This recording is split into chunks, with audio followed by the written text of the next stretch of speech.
على خطبة تعليق هذا أو لبعض أرهم كسب سن أيام قاعدنا وحن سكودين عن سواق عبنا وحقيقة هيد وحن سواق قاعدنا جمعوين كيوه هجرة السنة كان سوق بالوضيبة النبي صلى الله عليه وسلم كل مدينة ما ذا حوله وقبتي إيوه دولدي وكأساسي يوصلي وأساسي يعماش يقوم من سنة وكب اللعبة وقبتي وحن سواق قاعدنا ما أنت سؤال horta dadka muslimka ay yeeshaan madax inay yeeshaan xukunkeeda muxuu yahay soo hadda mesela ahkaamta islaamka la isma weydiiyo salaada xukunkeeda muxuu yahay waa waajib soonku xukunkiisu muxuu yahay waa waajib yaani waxna waa waajib waxna waa mubaax wax waa karaahiyo ahkaamta waa taqaanaan oo shariicada marka waxa laga yaabaa dadka inaan aad ugu baraarugsanayn dadku inay hoggaan yeeshaan inay رئيس أما مدحوينة أي يشان حون كذا محوية تذكر قارو حلاقيها بإنه واركان با إنه حاران تايب الله بانه مدحوينة لسميست قارو حلاقيها بإنه واركان وحلاقا ما عرمي كرو حدير ربنا لسميسن حدير ربنا لسكدين أيو ومباحة سيدة قديدة أوكال حدير ربنا ما أنت لقدين هدال ربنا لقدينين ومباحات كل هذا يعني تذكر كل دوين قارو حيو أركان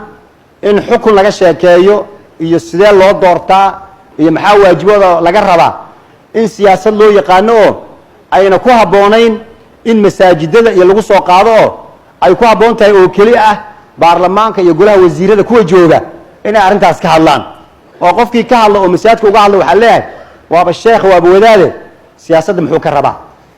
marka dadkii waa wareerkaas galay waxaan soo qaadanay marka xukunka in imaam la samaysto in hoggaan la samaystaay إسلام كحكم كيس محوية جمهور أهل السنة نوع إسكوا فقسين مركي لقى هذا وحير أو كل هذا المرجئة إيو خوارج كل هذا أو أيوة آمين سن إن الله بحنين إن إمام لسنا يستوى مباح وإسكي هايو ذاتك مسلمين تقول لقى هذا قفل ماشي وجوجو إنه كفوا لي إسلام كلا دمبين يهجان إن الله بحنا مركي لقى هذا كواس جمهور تكلوا حي قبان إنه واجب يه waxay u soo daliinayaan adillo waxa kamid adilladaas aayada quraanka ee dhahaysa ya ayyuhalladheena aamanu adii'u allaha wa adii'u rasuula wa al-amru minkum ilaahay rasuulkiisa adeeca kuwa hoggaankeediina warkooda maqla hadii marka in la sameeyo in waajib ahayn in la adeecana waajib ma noqoteen maxaa jira wax jira ayaa la adeeca marka inuu la jirsiiyo oo uu ahaaday waa waajib waxa kale u soo daliiliyeen fiqhiga qaacida waxa jirta dhahaysa ma yatawaqqafu alayhi al-waajib fa huwa waajib wixii waajibka la'aantiisa aan la sameyn kareynin asal waajib uu noqdaa ama si kale loo yiraahdo ma la yatimu alwaajibu illa bi fa waajib ahkaam waxa jirta marka qofka mas'uulka ama haakimka inuu fuliyo laga rabo oo aan dadka kale oo shacabka ama rayidka ayna fulin kareynin waxa kamid ah midalan in dagaal la iclaamiyo in heshiis la qaato in lacag la ururiyo in garsoore la magacaabo in xuduud la oogo yani waxa jira aan xukun looga maarmin oo loo baahan yahay qofkii fulin lahaa in la helo oo hadii aan la helin aan la fulinaynin tusaale midalan hadda midalan yaado xuduudda yaa oogaya xuduud sameynay hadda misaad ka baxno oo jidka markaa marayna aan mid waxaday oo tuuga la arko inaga misaad ka baxday ee rayidka ahayn hadda isoo qabanna ka waran oo aan tuug mi aha hadii toorima haysataa gacanta ka gooy ruf war maxaa jira ma tuug waay haduu tuug yahay soo in maxkamad la saaro oo maamul la horgeeyo oo maxkamada xukunta ma waxna galay male ilaahay wuxuu wasaariq wasaariqatu faqdu aydiyahuma annaga aydan fulinayna waan gooynayna war ma hadii sharciga gacanta lagu wada qaato oo 2 milyan ama 3 milyan beledkan jooga leeyahay sharciga qof walba meesha ka soo gaartay ka fuli magaalo waxay noqonaysaa fawdo noqonay waa is wada garaaci gacanta iska gooyni waa is darbaax waxa la qofka markuu ficilka sameeynayo sifada uu ku sameeyay sharciga uu ku sameeyay laga rabaa mesela adigu rayidata qof wada u sheegtay waxa ilaahay ka cabso waxaan iska dhaaf markaas wuxuu ku yiri ma iska ma dhaafayo adiga halkaas ay kaaga egtaa maxay wad u naseexaysay oo nusxu likulli muslim laakiin aad talaabo ka qaado ka waran xaq u maleeyay inaad talaabo ka qaado maxay yeelay sharciyada aad talaabada uga qaadi lahayd cid ku dooratay ama ku ogolaatay ma jirto sharciyo u baahantay marka haddii inta wax sheegto uu ku diido oo ila ma hawsha iska wadanaya haddaad feerti ka waran oo maxaa qofkan u feertay kartaa ilaahay ka cabsan dhahay markaas uu ka cabsan waa nabaan dilay war adi maxaa u dilay ka rabtaa ma isaga socotay adiga waxaad u sheegtay bas adiga suldo kuma lihid yani awoodda sharci fulinta sharciga in la fuliyo wuxuu u baahan yahay system iyo nidaam u baahan yahay fawdo ma ah diintu marka maadaama arrimo ay muhiim ay jiraan oo ah maalan in lacag la ururiyaa la rabaa dadka lacag laga ururinaya qofkas lacag inuu iska urursada ma ah dadka qaar waxaa ma moogtahay xoog haddii aad haysataba inaad wax iska qaadan karto saas ma ah sida waxaa leedahay xoogga sharcigu wuxuu yidhahdaa alquwatu taxmi sharciya walaa tasnacuhaa xooggu sharciyo jirta ayay quwadu ilaalisaa laakiin ayadu ma samayso xooggu sharci ma sameeyo inaad xoog leedahay sharci ku noqon mayso haddii kale waxay noqon lahayd koox yar intaad isku abaabulatood qoryo qaadato xaafaddan wixii dukaan ku yaalla inaad waxay lacag haystaan ka qaado oo maxaa uga qaadaysaa ka rabtaa maxaa xoog aan leeyahay ma ujeedin miya qoryo aan wato oo haddaad leedahay qoryo ma qoryaa lagu qaad sharciyada aad ku qaadaysa maxay tahay dadkan ma ayagaa ku dhahay naga qaado oon ku ogolnahay ma ayagaa kuu doon maya inaan xoog leeyahay ayaa waxay ii banaynaysaa inaan lacagta ku ururiyo taas marka sharci darro waa sharci ma ah marka xooggu dad markay maalan intay nidaam samaystaan oo nidaamkooda sharciga ay ku doortaan xoogga marka loo baahan yahay sharcigaas la doortay xooggu waa inuu ilaaliyo ama sika haddii loo yidhaahdo adu dukaan baad ilaashanaysaa dukaankaadaa iskale hadduu mid tuuga uu soo aado dukaankaaga oo uu rabo inuu xoolahaaga dhaco nabig wuxu sal ly slam xadiisaa jira nina wuxuu rasulka ilah haduu rabo nin xoolahayga inuu qaato maxaan ku sameeyaa markaasu wuxuu yidhi iska celi ha siinin markaasu wuxu yidhi hadduu ila dagaala ka waran markaasuu yidhi la dagaal markaasu wuxuu yidhi hadduu idila ka waran shahiidaa tahay haddaad dishana waa ahlunaar marka hadda xoogaad isticmaashay marka xageed ku isticmaashay dukaankaaga dukaankaaga marka maxaad samaysay sharciyo dukaanka adigu aad u lahayd ayaa waxaad ku ilaashatay qorigaagii oo adiga aad lahayd aad sharciyadii ku ilaashatay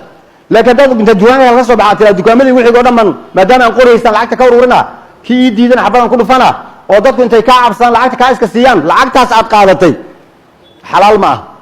maxaa yeele sharciyo aad ku qaado ma haysatid marka nidaamka iyo systemka iyo xaakimku waxyaaba aan looga maarin ayaa jira halkaas waxaa ka soo baxday qaacidada dhahaysa maa laa yatimu lwaajibu ila bihi fahuwa waajib sharciga in la hirgeliyo kitaabka ilahi laisku xukumo waa waajib in la helo ciddii xukumi lahaydna waajibay noqone xajka in la aado qofkii uu ku waajibo waa waajib tikid in la goostana waa waajib maxaa yeele haddaan tikid goosanin xajkii ma tegi karaysid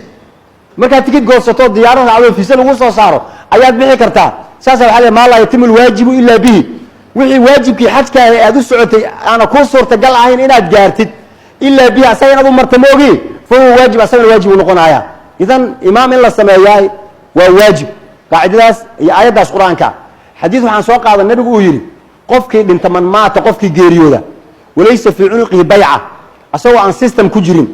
lan diinteenna fawdo ma ah qofa suu doon iskama yeelaayo in la urursanaado oo meel laga tirsanaado oo dawlad iyo nidaam lalahadaa la rabaa qofka asagoo meelba ku jirin geeriyooda maata maytatan jaahiliya wuxuu geeriyooday sidii baarigii hore jaahili islaamka ka hor si loo geeriyoon jiray u geeriyooday ee qof fii dil islaami ku dhex jirba waa umalayso taas marka fiiri soomaalideena in dawlad la samaysto uma haystaan inay diinta waxay u malayaan in la iska joogi karo xadiiskuna wuxuu leeyahay qofkii iska jooga asagoon system ka tirsanayn oo nidaam aan lahayn geeriyooda wuxuu geeriyoonayaa asagoo jaahili ah mid hadda ka hor waxaa la qiso waxaa jirtay xaafad dhan ayaa waxaa jiray hal nin ayaa wuxuu yaqaanay yaasiinka soomaalidana qof markuu dhimanaayo in la yaasiimay yaqaanan oo yaasiinka lagu akriyo qofkii yaasiinka aan lagu akrin oo dhinta waxay yidhaahdaan hebel wuu yaasiin seegay wuxuu la mid yahay neef xoola ah oo aan la gowricin oo dhintay marka yaasiinka haddii lagu akriyo si fiican ugu dhintay laakiin haddaan yaasiinka lagu akrin oo iska dhinto waxaa la hebel wuu yaasiin seegay xaafaddii hal ninaa yaasiinka yaqaana maalmaha ka mida xaafaddii shubana ka dilaacay daacuun dhimashadiyaa marka si xoogle u socota halkii ninaa marka xaafad meeshaan oo laga dhimanayo oo qof sakaraada uu ku jiro yaa loogu yeeraa yaasiin soo oroday xaggu u orday marka inuu qof dhimanayo soo yaasiin asagoo qofkiiba aan gaarin yaa xaafaddii dhinac hadda laga soo qali ar yaasiin dhexda intuu istaagay wuxuu hi walle ciddaan yaasiin laanay u dhammaan doonaan hadday yaasiinka baran waayaan anigan aan keligay ah yaasiin laanay u dhammaan doonaan kuwan marka waxaan ku keenay soomaalida waxay dhammaanayaan jaahilnimo maata maytatan jaahiliya so xadiidku ma man maata walaysa fii cunuqihi bayca asagoo aan bayco iyo system iyo nidaam aan ka tirsanayn qofkii geeriyooda maata maytatan jaahiliya wuxuu dhimanayaa si jaahili u dhimanayaa meeqaa dhimatay marka soddobadii sana ay soo soconay la isku bursanayo lagama fikirin war waxyaalaha yar ee maslaxada adduunyada ku saabsan ee kuraasta ee la isku eriyanayo waxaa ka muhiimsan dadka in diintooda loo ilaaliyo oo dadku inay nidaam yeeshaan diintay ka mid tahay sida salaadda ay waajibka u tahay waa kaas masaajidka waa kugu buuxaa maxaa masaajidka kusoo buuxiseen inay salaaddu waajib idinku tahay waxaa rabaa sida masaajidka aad usoo buuxiseen ee salaadda waajibiyaedkeeda aad u ogolaateen in dawlad la noqdana inay saa idinka dhaadhacdo oo qof walba uu yidhahdo si dawlad lagu heli lahaa waa sida salaadda la tukanayo oo kale waa inaan raadino haddayna jooginna waa in la keeno hadday joogtana say ku hagaagi lahayd ay ku hirgeli lahayd waa in laga shaqeeyo laakiin dadku saa uma baraarugsano waxay u haystaama dawlad in la sameeyaba inay dembi tahay markaasa qof walba meesha uu joogo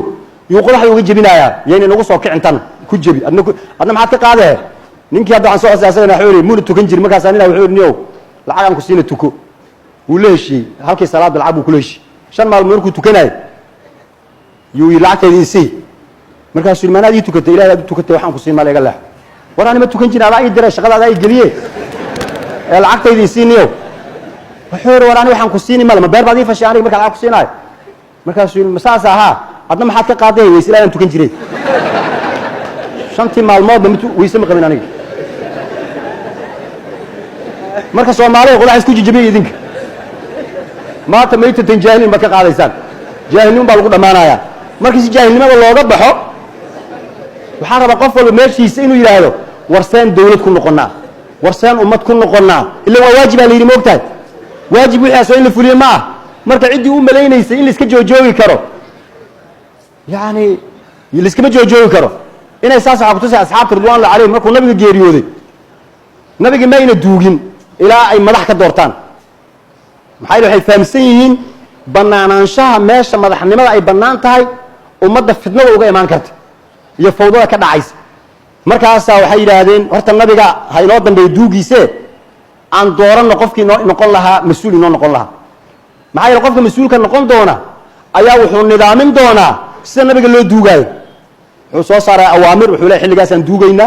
dadku halka isugu imaadeen halkaas asaas la yeelayaa kala dambayna jirto laakiin haddaan madax la samaysanin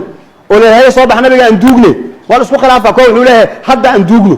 koox wuxuu leeyahay maya dad badan oo soo socdo oo raba inay nabiga ay sagootiyaan haboobsiinina hal isku soo gaaro khilaafa meesha kale khilaafkii yaa xalinay marka waa inuu jiro qof madaxa oo khilaafka xalliya oo yiraahdo hadda lama duugaayo ama hadda la duugaya asagu inuu go'aamiyo ummad marka aan lahayn wax u go'aamiya waxay noqonaysaa fawdo islaamkuna fawdo ma ogolo marka taasna waa midaas midda kale inaga mushkilada in haysata waa arin ku saabsan systemka inaga burburay haddaan miisaal aan soo dhaweeyo hadda midalan Soomaalideena yani diinta islaamka say u jecel yihiin iyo in shariicada la isku xukumo si loo jecel yahay waa wax meesh ugu dambeysaan gaarnay alxamdulillah boqolkiiba boqol wax ku dhow ummadaha kale oo muslim kastanahay kuwa waxaa jira PhD haysta oo dakaatira oo calmaaniin la yiraahdo la soo taagan islaamka in la isku xukumo maba ahaba xilligiisii lama joogo kuwa taagan laakiin naga Soomaaliga hal ama laba iyo meelahaas ku fidnoobay waa laga yaabaa laakiin shacabka intiisa kale balid ku soo weydiiya in shariicada islaamka la isku xukumo maxaa ka waran yaaba heli karaba waxa aan raadinaynaba u shaqaynaynaba waa asaas ay ku leeyihiin marka waxa inaga dhiman shariicada ku xukunkeeda weelkii lagu xukumi lahaa ayaa inaga maqan tusaale ahaan mesela bakeeriga shaha lagu shubto bakeeriga waa bakeeri waxa lagu shubayna waa wax kale waxa lagu shubayo shahna waa lagu shubi karaa khamrana waa lagu shubi karaa haddii marka bakeeriga khamro lagu shubo waa xaaraan waxaas meesha ku jira haddii laakiin shaah ama caano lagu shubo waa caadi way fiican tahay innaga Soomaali islaamkan haysanaa bakeerigeenan oo xukunka ah oo si wax loo xukumayo systemka ah shariicada inaan ku shubanaan rabnaa oo bakeeri fiican oo inoo daboolan oo inoo nidaamsan inuu noqdo oo shariicada aan ku shubanno waan isku khilaafnay oo bakeerigii wax lagu xukumi lahaa oo systemka ah aan isku khilaafnay wixii lagu shubi lahaa kaadi weelkii lagu shubi lahaa oo ah ilaa shariicada mugta kitaabka soo iska socda jidka kaaga hor imaanayo kitaab quraan oo iska luqeynay maartay qajaf haye oo maxaa rabtaa dadkan u soo sheegaya inaan xukunkii aniga ahay oo dadkan leeyahay ma jirto kitaabka dad xukumaa la rabaa ee kitaabka asoo isma xukumaayo ee dadkii hirgelin lahaa ayaa la rabaa dadkii hirgelin lahaa waxay isku qabsanayeen marka أنا ربنا نحكم إلى الحكم كمقتل والدنيا أو وحقا وحلاقها لا دلال أو مقع إيو العق إيو جاه إيو عن نقش إيو وحبا كجرة بني آدم كنا وحف عن أساس الربا هذا اللي هو المركب واحد وكلا بحوه والسكر هذا يا محلو كلا بيحي مركب وحلو كلا بيحي dadku in la xukumo sharciyada wax inaad dadka xukunto yaa dadka siiya dadka la xukumaya bixiya hada mesela imaamka masaajidka xadiis wuxuu ku soo aroray haduu jiro imaam dadku ay rabeen inuu imaam u noqdo salaad salaam aqbalay maxay salaad loo aqbali waay waxa loo aqbalaynin inuu dadkan hogaamiyo yaa u dirsaday asaga dadkan ma u ogolaaday ma ina ogolaan qasab ku galay meesha salaadiisu waxa leeyahay thalathatun la turfa'u salatuhum fawqa ru'usihim shibran saddex qof salaadooda madaxooda korkiisa halka kan kor loo qaadi maayo laana amalka ilaahay kor ayuu u qaada ilayhi yas'adul kalimu at-tayyib wal 'amalu as-salih yarfa'u saddex waxa kamid rajulun amma qawman wa hum lahu karihun nin oo dad imaam u noqday asoo dadku ay rabin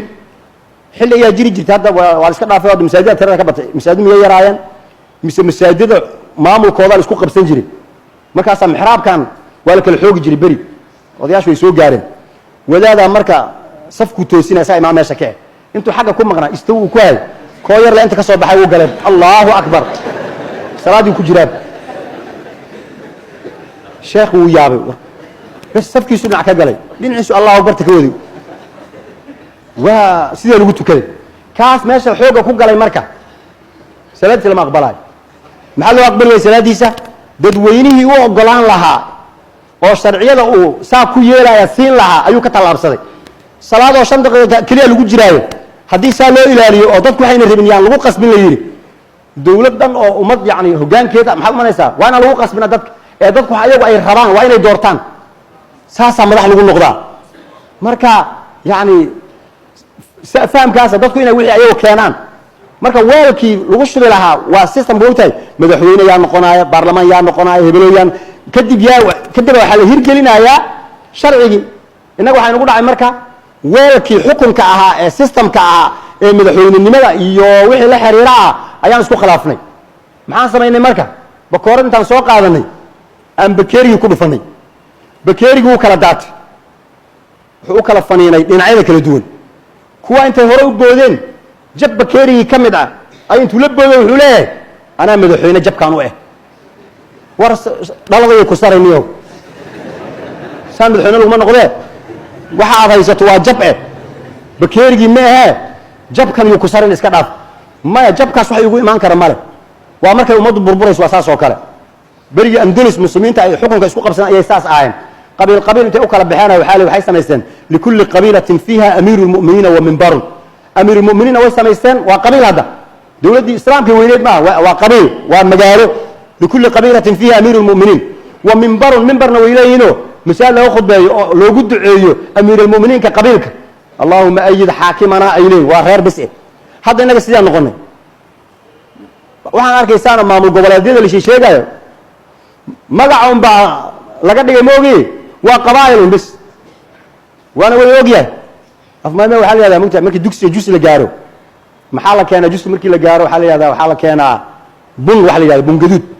وأرض جوسي جاري بنو كان bungaduud kan muxuu yahay ko afaan bungaduud muxuu laga wadaa bungaduud muxuu ka kooban yahay horta muxuu ka kooban yahay cambuuradan oo yar yartay digirta baashan oo misagada oo yar yar ayaa la soo kariyaa subagii waxba lagu daraa markaas bungaduud loo bixiyay hadii cambuula la yiraahdo kiisoo dhadhan male dugsiga cambuula la geeyay ma fiicno laakiin bun ayaa la geeyay ma sha Allah bun la geeyay waa cambuulada doow markaas oo inuu bungaduudka waa fahmi waan muxuu yahay bungaduudkan war wal mushid yani kiin sheegay bungaduudka la sheegaw ambuulo lama samaylay wuxuu kale ma dhax ambuulada magac loo qurxiyo leeyahay bis meesha ambuulo laga dhigi lahaa baa waxa la bungaduud wafinaay waa isku mid walaadada bariga hore ma ogtahay fiqiga akhriya culimada ah kuwa waxa jiray ka falaagoobo oo aan waxna baranin oo qubuuraha intay wareegaan wax array wax ka soo qaadaan oo culimada fiqiga akhris waxay dhigeen ruuxan iska dhaafa ويحرم حارانا بناء القبر قبرك إن لسه وتجهيزه إن النور هذا يجوا وكاس حديجة ورنا اللي هذا إذنكم علم ظاهرة تقانان أنا واحد أقول علم باطن هذا أيانا قانا وحي سمينا المركب كاس أنا وحبا أقول لي الدور كله كجرا قبورها ورجع وحسوق هذا عروك سوق هذا قبر ذاتك عامد وكينا مركب يقول لي قبرك أو هبل أن كيما هذا ما dhahay marka waxaan oo bacda ugu jira waa carro horta waxay ka kooban tahay muxtawiyaadkeedu waa carro laakiin oo carradan ma dhahay carro wuxuu leeyahay war xaq iga leeyahay carro ma rabe laakiin wuxuu leeyahay baashan ma taqaan adiga turaab al dhahaa marka turaab maxay tahay waa carradii leeyahay macnaha carabi looga dhigay bis kii caamada marka wuxuu leeyahay ma sha Allah maanta wax fiican ali keenay maxaa lagu keenay turaab ali keenay turaab maxay carro loo keenay dhadhanka laga qaadan marka meeshan maamuladan aad maqlaysaan hebelo ah likulli qabiilatin fiha amirul mu'minin amirul mu'minin kooda jooga wa minbarna wayleeyeen oo television ay sameysteen maamulkaas television ma laho haye idar xageen rabtaa waxa ii geysaa maxay yeelay televisionka oo Jubbaland waa kana maanta oo Jubbaland lagu haya haye koonfur galbeed u wareeg koonfur galbeed waa kana asagana minbar waa kana television Puntland aad waa ka likulli qabiilatin fiha amirul mu'minin kana uu jooga wa minbar marka amirul mu'minin yaal badan lama rabo waxa la rabaa hal xabal rabaa maxay yeelay hal xabal hadii la heli waayo wax soconaya ma jirto shinida ma ka aqal xunay shinida waxa la boqorad waxa jirta way ka weyntahay shinida inteeda kale boqorada oo shinida marmara waxa isla dhashay sanad barwaaqada keenaysa laba shinni oo waaweyn oo sifadii boqornimada wadata shinidii markay arkaan labadan isla waaweyn ee sifadii boqornimada lagu noqon lahaa wadata xeer waxa uu degsan oo Ilaahay uu ku ilhaamiyay labadaas mid kamid ay dilayaan mid ay soo reebanayaan waxay diidayaan labadaas inay joogan haddii labadaas joogan ciidankii shinnida ahaa ee malabka sameynayay ayaa iskhilaafay hadduu iskhilaafo boqoradana qaar raacaya boqoradana qaar kale raacaya hadday taas dhacdana maxaa dhacaya bariga hore waxa la jiray shinni waxa la helaa markay iskhilaafto malabkeeda waxa la helaa shinni malabkeeda waxa la helaa markay iskhilaafto maxaa yeelay madayna iskhilaafin meesha way ku jireen lama arkaayo tartiibtay malabka ku fadhinay laakiin koox juq al soo siiyay banaanka loo soo saaray marka banaanka loo soo saaray koox kale laga soo deebixiyay dadkii meesha maraayay meeshii malabka ku jiray ay shinnidii la soo buriyay ay ku korkeeda ku xoomeen markaas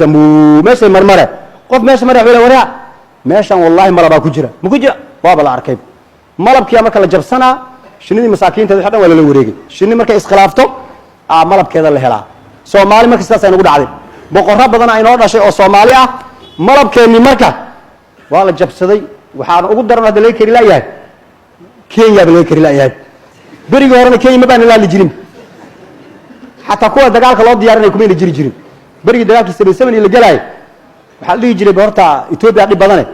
Ethiopia meel iska soo saarno Kenyatu waxay dhigi jireen Ethiopia meel iska soo saartaan dhulka NFD anagoon dagaal gelin aynu ku wareejinayna ma dagaal ma galaan kuwa waxay dhigi jireen ma military iyo commandos ma loo diray ciidamada booliska loo diraa booliska xaafadaha jooga dadkii aan booliska u diri jiray aan u diri lahayn waxba aan u dirin maanta la inay kari laayahay badeeni iyo dhulkeeni war maxaa rabtiin ma si loo celiyo aynaan maxaan ku mashquulsanahay inaga isku mashquulsan marka waxaas oo dhan waxa la rabaa inta laga baxo in dadka ay hal shinnidu halkeeda boqoray ilaa shatay hal boqor la sameeyo